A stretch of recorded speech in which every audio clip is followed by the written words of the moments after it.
it's more than just a loud noise to them. It's a loud noise that they cannot understand. They aren't equipped to understand. It's human-made chaos. It's loud, it's sudden, and it's unpredictable. Unlike thunderstorms. Now, I know some of you are going to be like, but my dog is terrified of thunderstorms. True, true. But thunderstorms come with warnings that dogs feel. That's why if you have a dog that doesn't like thunderstorms, you will know about it hours, sometimes a day before a thunderstorm hits. Why? Because your dog has picked up on the clues that happen prior to a thunderstorm. It's fireworks season, my friend. And if you have a dog that hates fireworks, this episode is for you. We're talking all about what you need to do to help your fearful dog. Let's get into it. Ready to have a calm and peaceful life with your dog without the stress of those fear-based behaviors? Hi, I'm Tracy, and I've been there, overwhelmed by all the conflicting dog training advice and unsure of what to do next. But now I help dog lovers like you simplify your life with your dog by building confidence naturally, fostering trust, and addressing those fear-based challenges. So, if you're ready, stop chopping those chicken wieners and let's get to it. Hey there, friend. Confused about all the dog training advice out there? One trainer says use treats, another says ignore that behavior, and someone just told you that leadership is the devil. And you know deep down that there's got to be an easier way. And there is. How do I know? Well, 19 #just good dogs can't be luck. Living with your dog doesn't have to mean pockets full of treats and endless drills. It can be easier, more natural, more you and your dog figuring it out together. And that's what the Fearless Framework is all about, building confidence and trust and calm without gimmicks or guesswork. Let me show you how. Join me over at beyondobedience.ca/fearless to enroll today. And I can't wait to get started with you. I'll see you there. Well, hello, my dog-loving friend. It is Tracy. Welcome to Beyond Obedience. I have lost track of all's the days.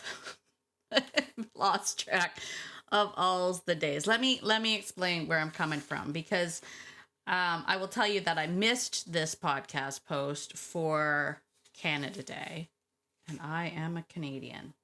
But honestly, where does the time go? Where does the time go? Let me sort of set the scene for you and how this came up. Because it's,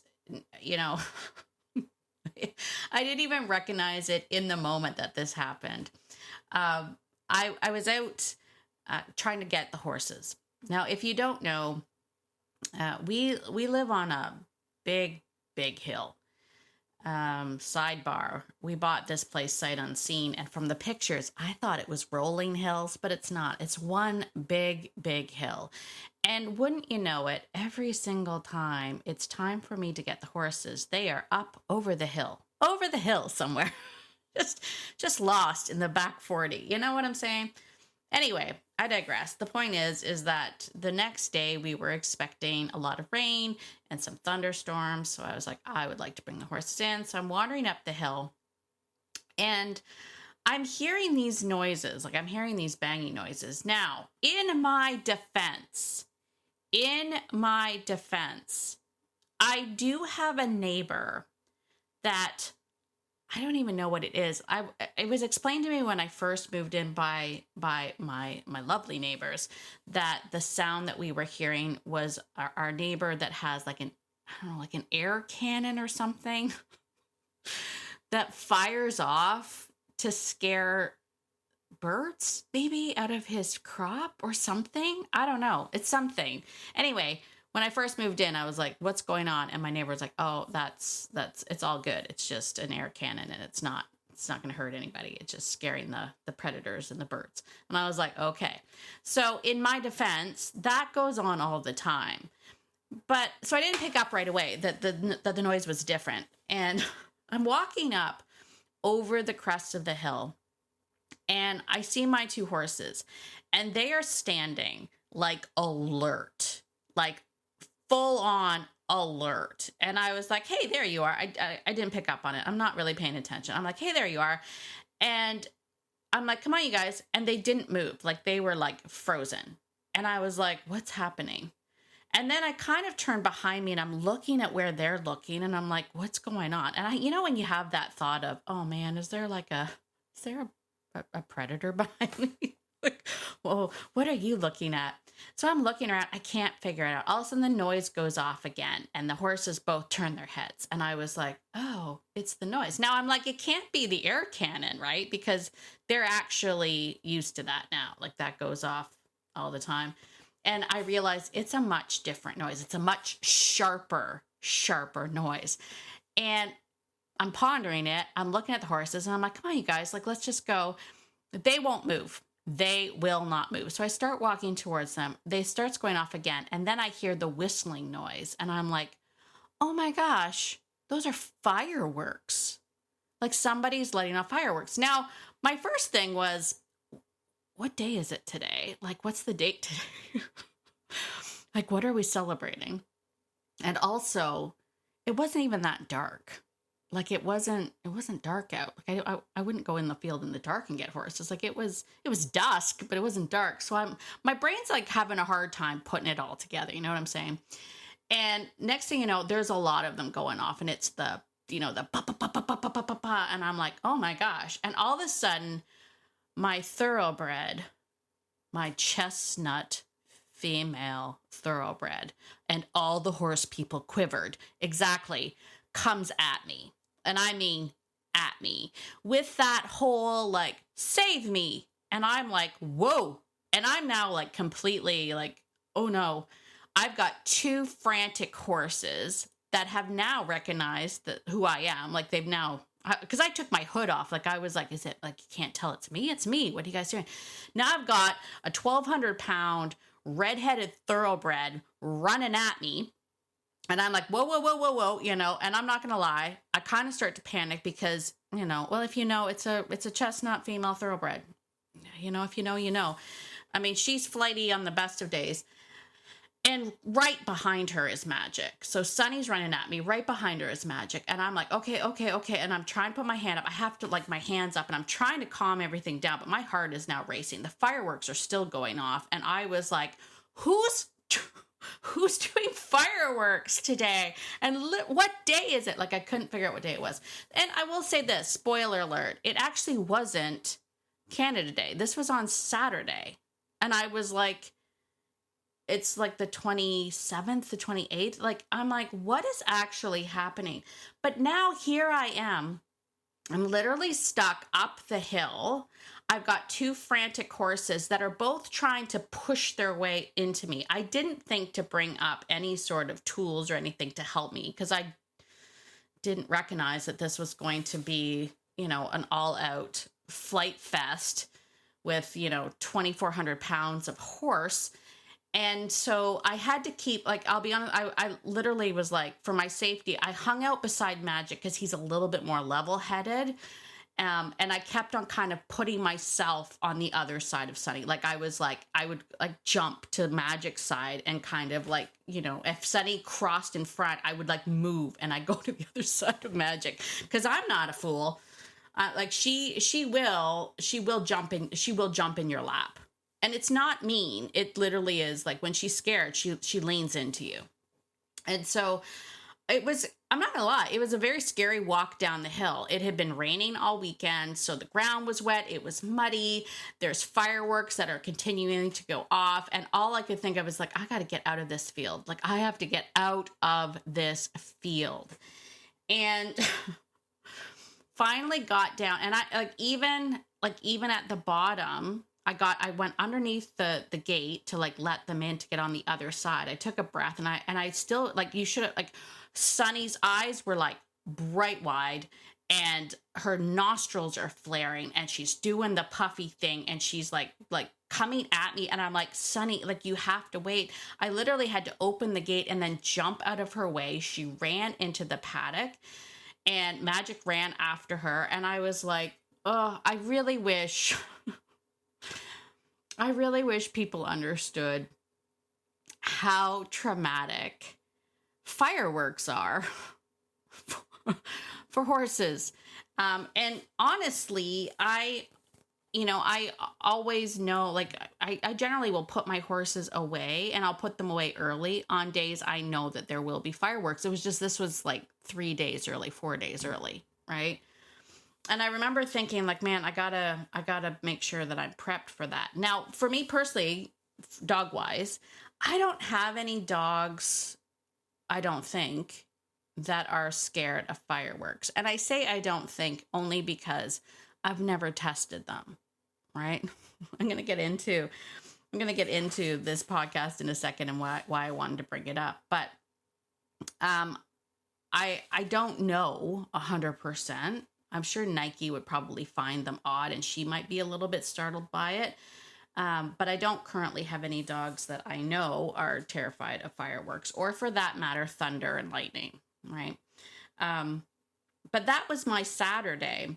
And I remember thinking to myself, I really should talk about this because fireworks season is coming up. And then I completely forgot. and I missed it for my Canadians. But I think I'm coming in right under the wire for my American friends celebrating July 4th. So I thought, I'm still going to do this. My apologies to my fellow Canadians. Hopefully you and your dogs made it through, but it's not the end of fireworks season, so it's always a good thing to talk about this. So let's talk a little bit about why fireworks are so challenging for, well, animals in general, but for our dogs. Because it's more than just a loud noise to them. It's a loud noise that they cannot understand. They aren't equipped to understand. It's human-made chaos. It's loud, it's sudden, and it's unpredictable. Unlike thunderstorms. Now, I know some of you are going to be like, but my dog is terrified of thunderstorms. True. But thunderstorms come with warnings that dogs feel. That's why if you have a dog that doesn't like thunderstorms, you will know about it hours, sometimes a day before a thunderstorm hits. Why? Because your dog has picked up on the clues that happen prior to a thunderstorm. The change in the barometric pressure, all the little shifts, environmental changes, they will pick up on that. Because of that, that gives us some time and some prep work to be able to help our dogs through that. Now, if you have been following me for a while, you know that I talk a lot about the fearful dog and the fearful dog's mind, and this idea of, not wanting to bribe or coddle a dog through a fearful response, but rather help them get to the other side so they get the win, so they life layer an experience that allows them to be more resilient in the future. That's the goal of the Fearless Framework program. That's the goal of everything that we talk about here, helping our dogs build calm, confidence naturally. That's what we're all about. The problem that we have with fireworks and man-made chaos, explosions in the air that make no sense, is that it's very hard for a dog to understand that. It's also very hard for us to do the subtle cues beforehand. Now, I want to say up front, before we sort of get into, all of the things that I'm going to talk about, that I am not a noise phobia expert.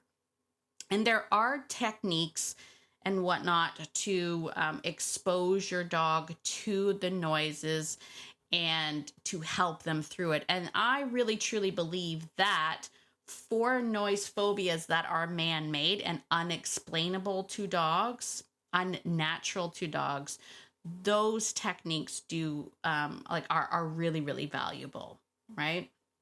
And I'm not an expert on that, so I'm not going to go into any of that today. What I'm going to talk about is the step that I know you have to take before you get into the exposure work with your dog, if you have a dog that has high anxiety or fear response to any man-made thing. Honestly, today we're talking about fireworks in particular, but any the garbage truck noises and stuff like that that they can't explain. You don't find these things in nature, right? It's not something that is explainable. So getting that out of the way, I want to talk about the one thing that is important before you do any exposure work to noise phobia. And that is this: you have to make sure that you have created an environment that your dog feels safe enough to learn.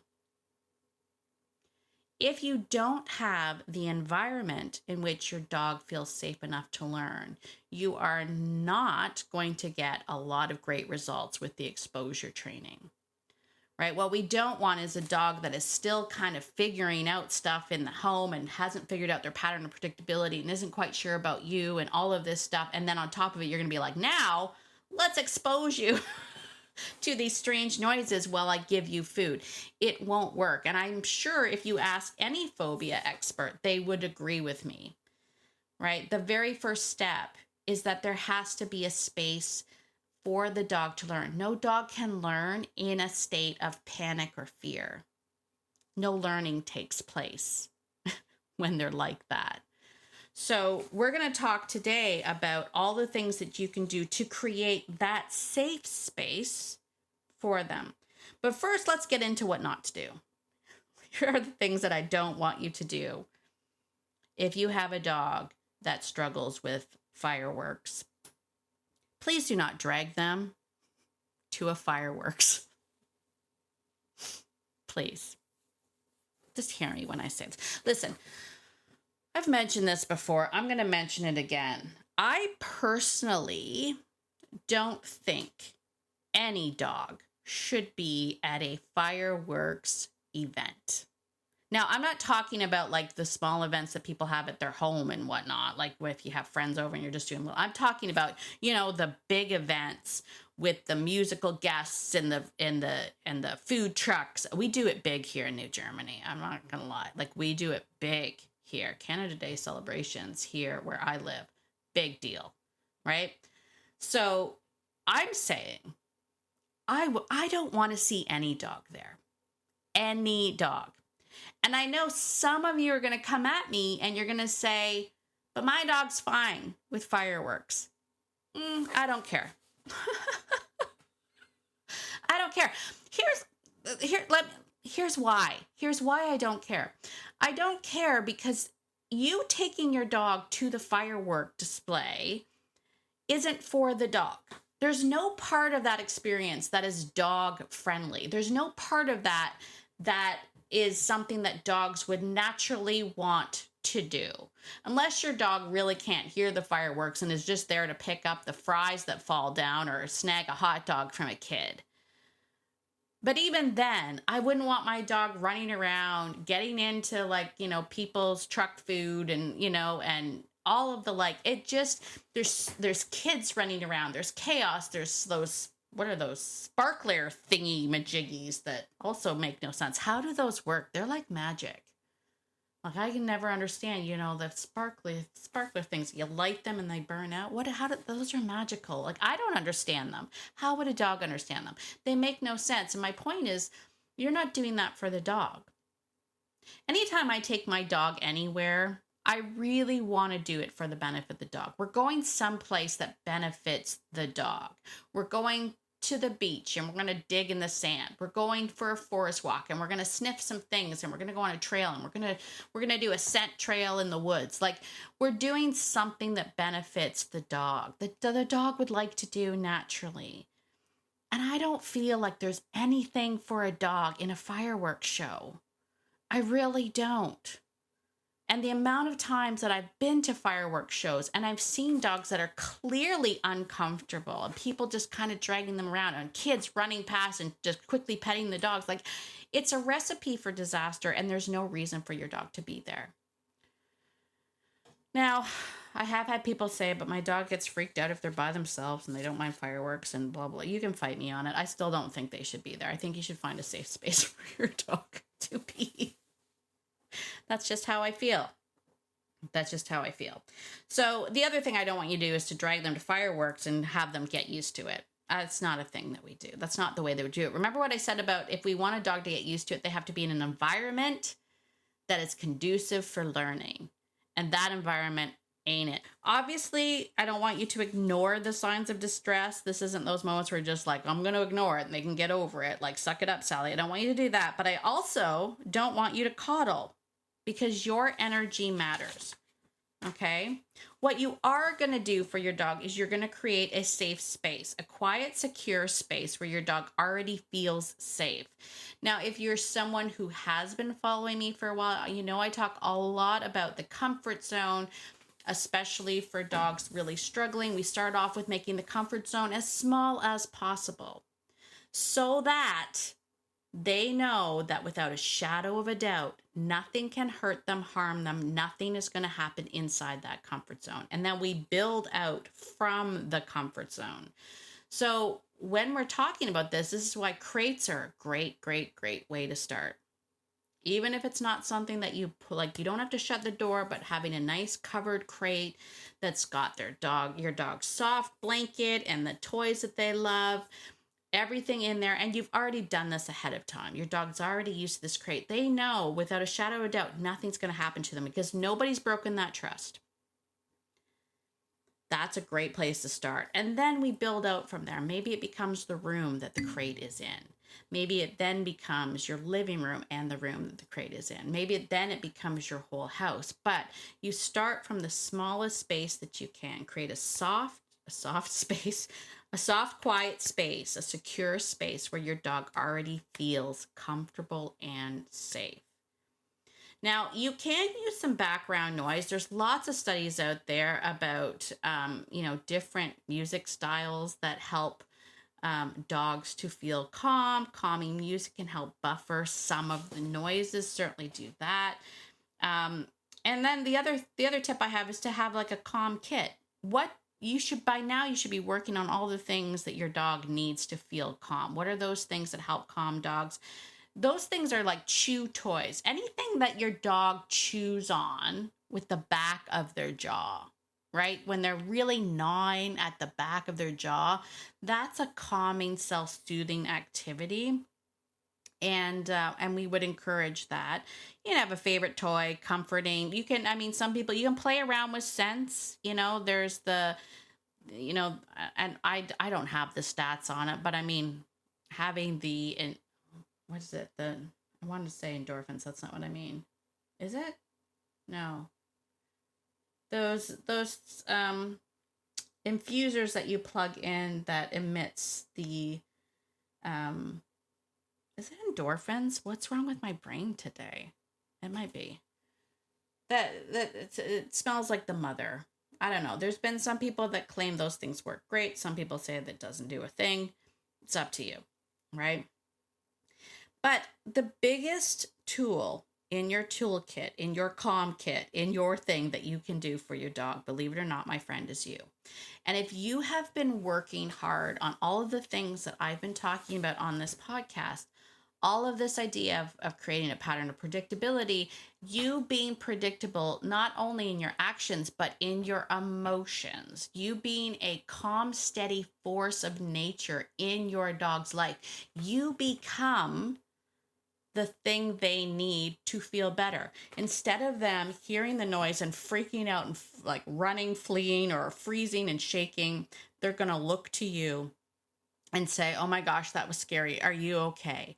And if your presence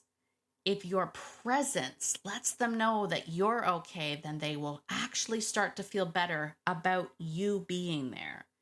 You're the calm in that storm of unpredictable. You get to be that for your dog.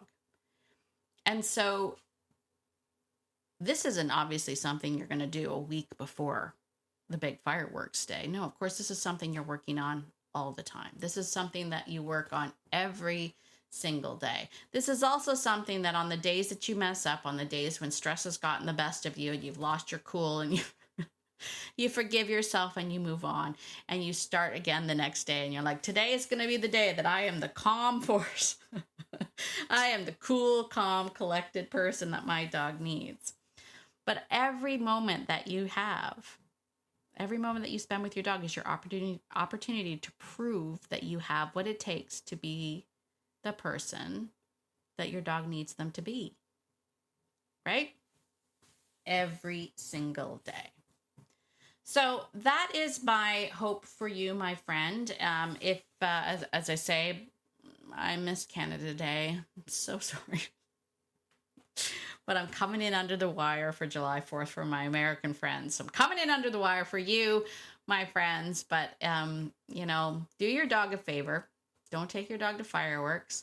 Have them be in a calm, safe space. And I will say this for all of my my friends that have other animals, like myself, that has farm animals. They are affected by it. As an example of my horses trying to run me over the other day.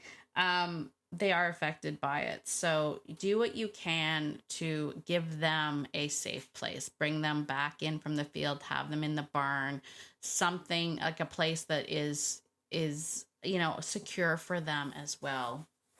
We have to do everything that we can to help out our animals, our animal friends, when we do silly human things like have explosions in the sky. Makes no sense to them. It makes no sense to them. Now, I don't want to be a killjoy and be one of these people like fireworks are terrible. I'm just saying, why don't they have the silent ones? Like, I heard that's a thing. Why don't they have the silent ones? Do we not have silent? Isn't that a thing? Tell me in the comments if that's a thing, because I heard that it could be a thing. All right. I think that's it for me today. Hey, listen, if you are someone who is like, I need to find out more about this fearless framework thing she's talking about, I'm telling you, come on over to our Facebook group, Living Beyond Obedience. Start there. Ask some questions. If you're like, oh, I want to be part of the student community, I want you to go to beyondobedience.ca/fearless. Jump in now. Jump in now, my friend. I think there are still some spots for that lifetime access that I was told never to do. So if that is you, I said I would do July 1st and it's not. You know what? That's fine. If you're still interested, if you're interested, come on over. Tell me you heard it on the podcast. Tell me you heard it on the podcast and I'll let you sneak in. All right. Cause I don't know what date it is. I don't know. I don't know the dates. I need to get better at that. Listen, my friends. You know that I love you. I want you to get out there today and be the person that your dog thinks you are, because your dog thinks that you're amazing. And so do I. Have a great day, and I will see you in the next episode. Bye for now.